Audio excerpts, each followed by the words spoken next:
railroad on this end by Oh. Hackensack. Yeah, the pipe was down between Woodridge and Heights, but the railroad was between Hackensack and Heights. Oh yeah, I didn't even know about the railroad. I know there's tracks by my house, like down by 17. Yeah. There's like a railroad down there. Yeah, well, that's where the tracks came off there, from behind the Hilton.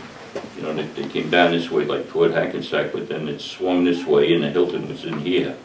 And then it went over into to Lodi. In fact, the house on the boulevard on the west side, the last house, if you look at the depth of their lot, it's, I don't know, maybe 500 feet, because it's built on the old part of the old right-of-way for the railroad. Okay, so can you tell me your name, your age, and who you are? Well, I have an M in front of the Suzanne, which is for Marta, which was my mother's name, and my mother did not wish to call me that, so there's been a lot of confusion over the years as to what my name is. At any rate, I was born in Sarasota, Florida, and then my father, being a civilian with the Navy, traveled to a number of different locations, and we finally ended up in Hasbrook Heights on Washington Place, close to the border of Lodi, about 5 houses up from there. And the top of the hill was dirt still. There was also a dirt road going into Lodi. Half of that street, Woodside Avenue, was in Hasbrook Heights. The other half was in Lodi. And there were woods from like the, I guess, 8 houses down on the other side of the street. And also the first 2 houses were not there. That was all woods going all the way to Central Avenue.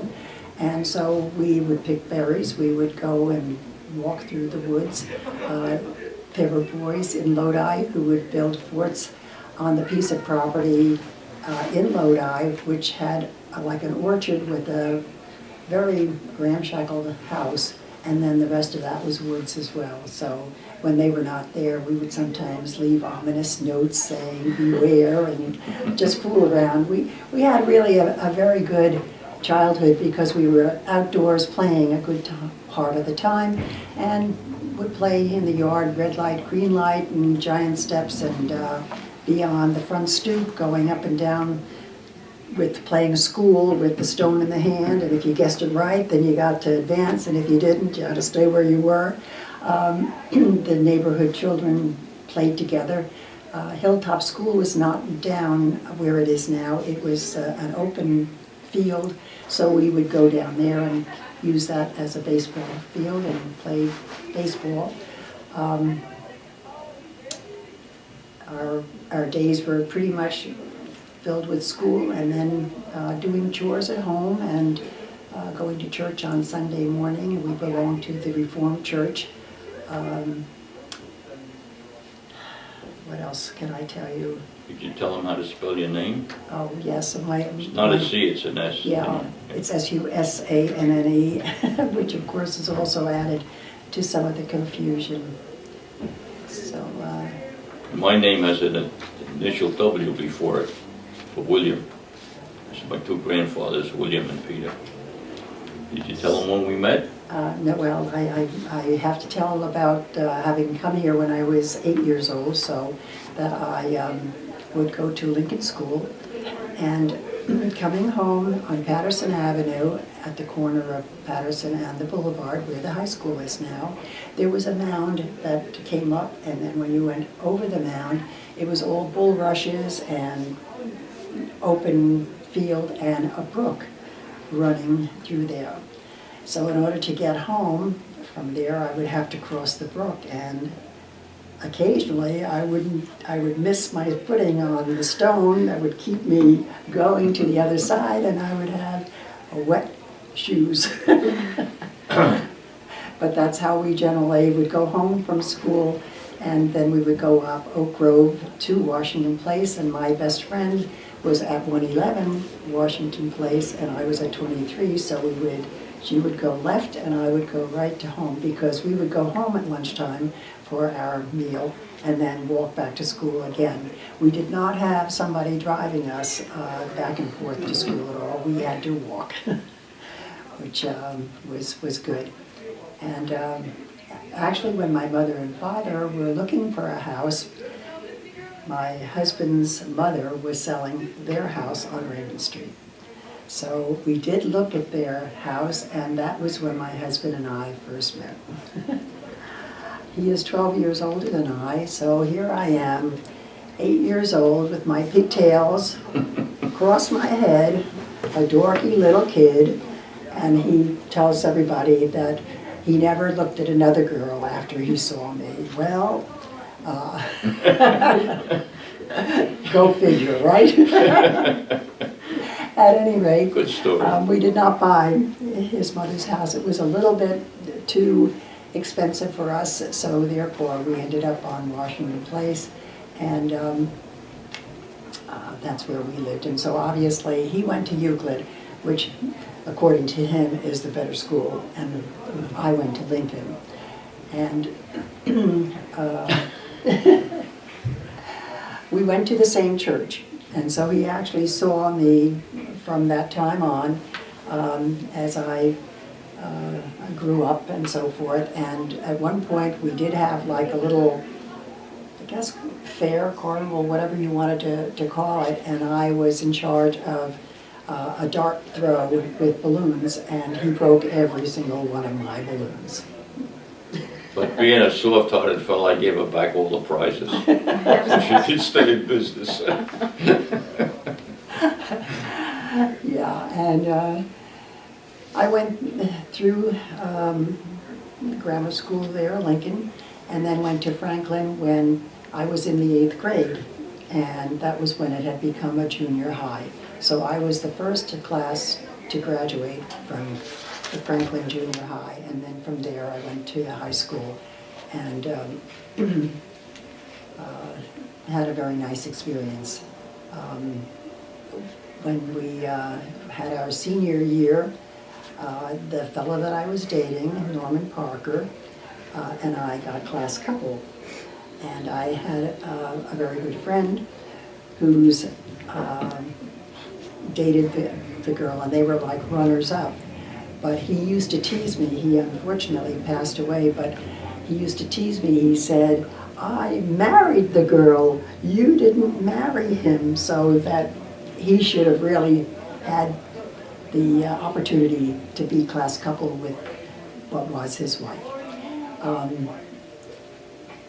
We enjoyed the football games down at the field, and had pep rallies down there, and had pep rallies in the gym, and we had the different clubs in the high school. We just did a lot of really nice things. And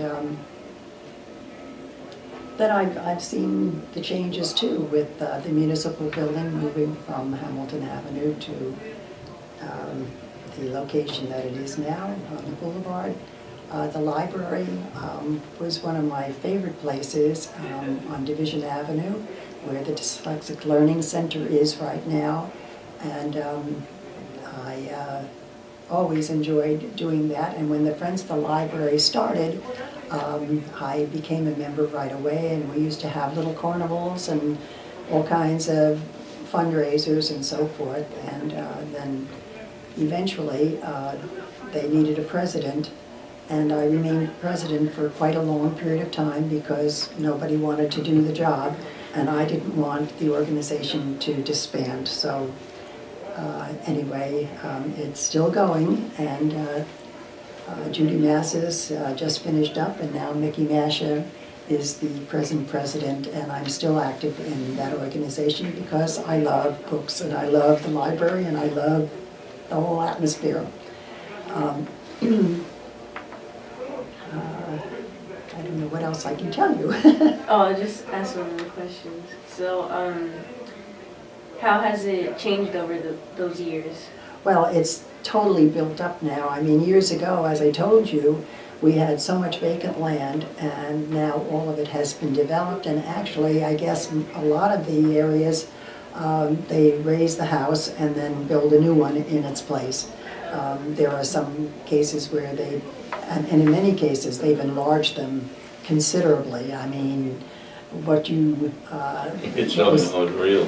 a little Cape Cod now is Recycling the becoming land really is what a it is. McMansion, and we didn't have really that many large houses. I guess the Moretti house on the boulevard was one of the bigger ones, and there were a few of them, but they were scattered around town, and so everything was pretty much family style, you know, small family style.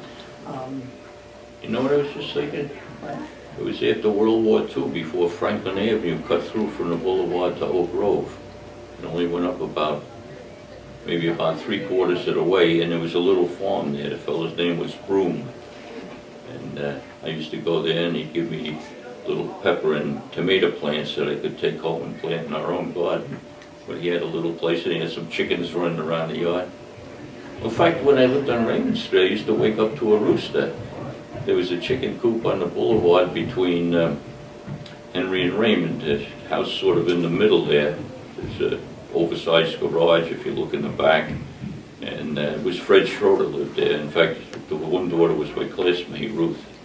And well, she became Nicky Del Calzo's aunt, right? that's Yeah, right. she married one of Del Calzo's, the football coach's coach. Yeah. aunt. And built onto the garage was the chicken coop. That was a kind of interesting thing. And we used to really candle eggs, you know, with looking through. Yeah, that was something different to tell people today. Well, just like some people had pumps, you know, so we understand what priming a pump is, but they really had pumps and things. Some houses weren't even hooked up to the sewers in those days. They got hooked up later. Yeah, it's another change in the community. And what do you miss most about the way it used to be? Well, I think the turnover is getting to the point where you don't know as many people as you used to, because as you would go shopping on the boulevard, because you could get almost everything you needed. They had a clothing store there so that you could buy your clothing and all. A men's shop, and so that the men could do the same. They had a shoe shop, and they had just about everything that you could want. And when you would go up on the boulevard, you would see all the neighbors or people from church or the parents of your friends or whatever, and it was always, you know, a nice dialogue and a nice greeting and all. And I guess because I grew up that way, if I don't know you, I'll still say hello to you, because you're another human being here on this earth, and I just was brought up that way. My mother was very strict that way. When we saw somebody, we were never allowed to just say hi. That was not done. You looked the person in the eye, and you shook their hand, and you addressed them by Mr. or Mrs. We never called adults by their first name. That was Yeah, that's been a change that too, was yeah. not allowed. So in some ways, I thank my mother. She passed away a year ago, December 7th, and I do miss her. She was 102 and a half.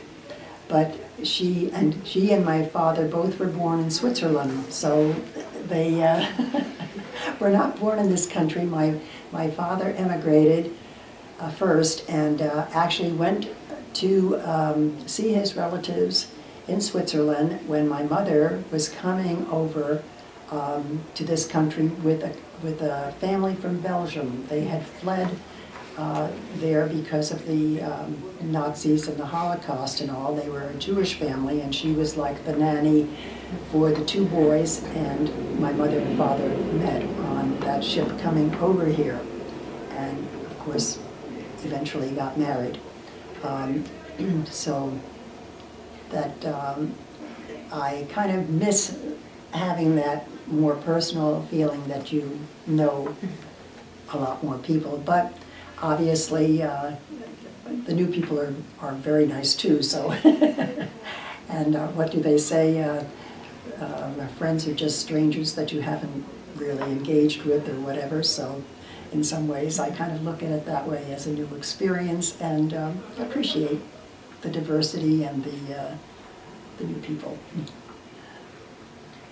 Who are some of the great characters from here? Well, I guess Frank Sinatra, as Peter said, would be one of the ones. I didn't really see him, but I knew that he had lived on Lawrence Avenue, and so, you know, he is one of the people that I remember. And of course, I do remember hearing Arthur Godfrey on the radio. Television only was introduced when I was, I don't know, maybe 10, 11 years old, and we didn't have one, so we would go 2 doors up and watch I Remember Mama as one of the first ones, and then Ralph Bellamy, which was kind of a half-hour mystery kind of a thing.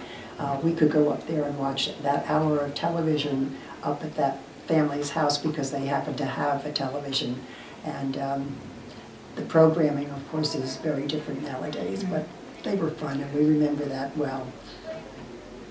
Do you remember any great stories or legends about our town?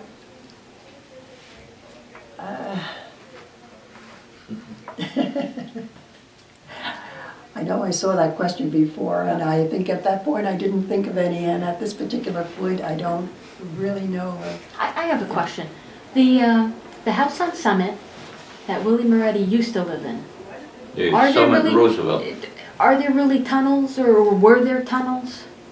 I don't know, he might have had a connection to the dollhouse. In fact, the girls had a little, I mean, by our standards was big, but a real nice dollhouse that you could go inside and all. And then the other corner going down to Lincoln with the iron fencing around it, that was I think his name was Kid Steech, he lived in there. He was another interesting character. Okay. I don't know a lot about him, but the only thing I knew in that house, and I don't know what it was there for, there was a trap door in the basement of that house. But what it did, I have no idea. Interesting. I was there when DeGeneres lived there when I was in the house. And where did you shop? How far away were these shops, and how did you get there? We shopped on the boulevard, and so I would go up there and, you know, pick up milk and bread and so forth, and that's pretty much it. So, we also would sometimes in the summertime go to Frankie's Market, which Yeah, was in Hackensack or Lodi or in that area, right off Route 17, where, what is located there now? well, that little, where they had the Pathmark and those places, in Right. that general area, Yeah, there, in that little general shopping area. center Right, there. right, and they had Yeah. stalls, and They they had a lot had of fresh horse- produce and that kind of thing there. Well, it started out with horses. Yes, Remember the right, horses? yeah, yeah, and they had this like Indian medicine man that you could buy. He would be selling you stuff and telling you that, you know, if you rub this on your skin, this would happen and so forth. It was just kind of a fun place to be because they did have live chickens and so forth as well. Well, Freddie the shoemaker, who was at his place on Hamilton Boulevard, at night he and his brother would sell pizza over there. Right, Yeah, exactly. they Yeah. had a pizza stand.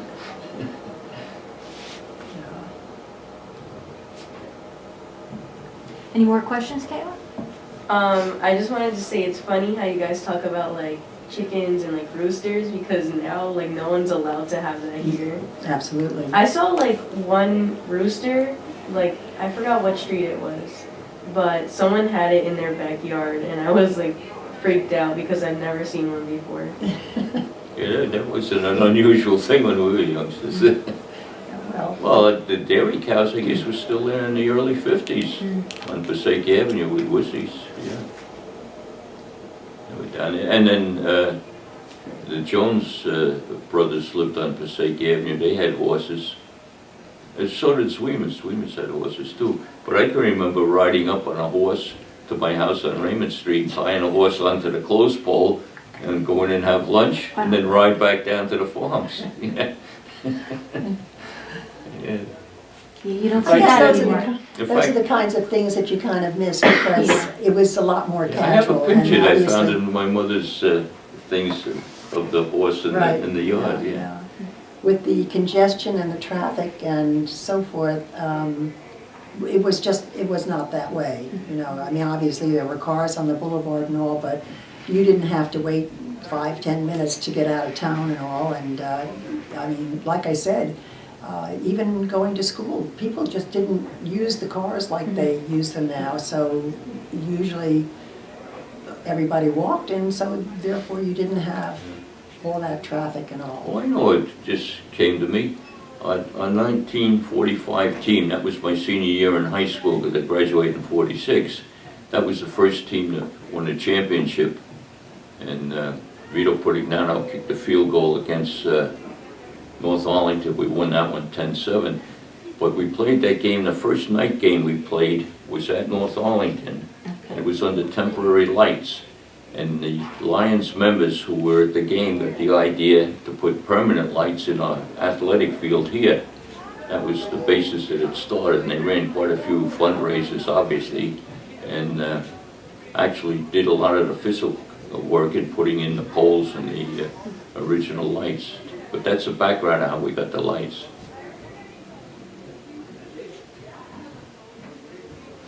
Nice.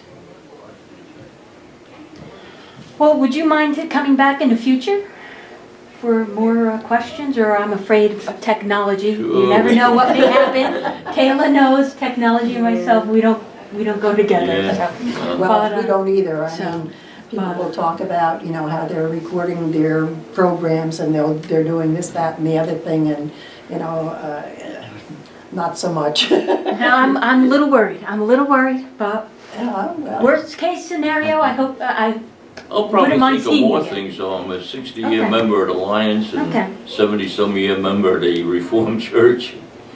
And I'm in the Masonic Lodge, I'm in the Elks Lodge, the First Monday Club, so I see a lot of people around, you know, Okay. things.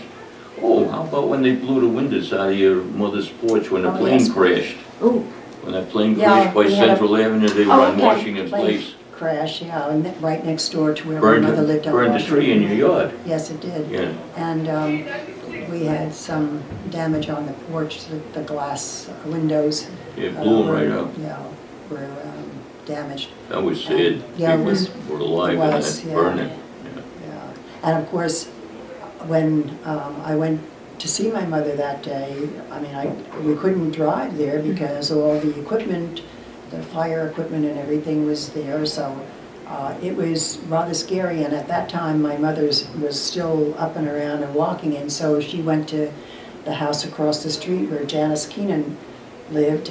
Janice has since sold the house, but anyway, she made sure that she was safe and that everything was okay. And fortunately, like I said, the damage was not severe, but there were parts of the plane in my mother's yard and so forth. And yeah, that was sort of a scary time. But and then the same night, that's when the Borough Hall. had yes, their fire. right, exactly. You know, Yes. Yeah, Yes. yeah, I guess it would have night apart. Wasn't they, I think one was one night, one the following night, Night? was it? I think. So, Yeah, I'm pretty sure it was that way. Yeah, that never should have happened. Yeah, go figure, right? That was, You never can tell. that's right. All yeah. right. All right, well, this is good. You might hear from us again. But again, if you think of more, let Mimi know, and then we can arrange another Yeah. sit down. So All right. let me turn. Yeah, it was nice to meet with you, no Yes. problem.